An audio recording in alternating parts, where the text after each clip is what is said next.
ఒక విషయం చెప్పాల్సిన అవసరం ఉంది. ఇవాళ పామ్ ఆయిల్ రైతులకి 17,000 18,000 రూపాయలు రేట్ వస్తుంది.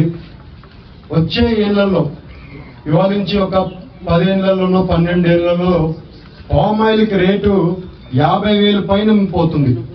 ఎందుకంటే ఇవాళ అది నేను చేయడమో లేకుంటే ఎవరో చేసేయడమో అది కాదు. ఇవాళ పామ్ ఆయిల్ ఏవియేషన్ ఫ్యూయల్లో కూడా వాడే సౌకర్యం ఉంది. అది సైంటిస్టులు మొన్ననే కనిపెడితే నేను పామ్ ఆయిల్ కమిటీతో కూర్చొని ఏదో మాట్లాడుతుంటే చెప్పడం జరిగింది. మీకు ఎందుకు ఈ విషయం చెప్తున్నా అంటే మీ అందరికి తెలియాలి, మీకు తెలియదు ఇవన్నీ.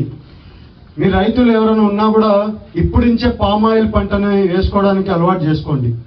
పామ్ ఆయిల్ వచ్చే రోజుల్లో మంచి పంట. ఎందుకంటే పామ్ ఆయిల్తో ఫ్లైట్ కూడా ఎగిరే పరిస్థితి పామ్ ఆయిల్కి ఉంది.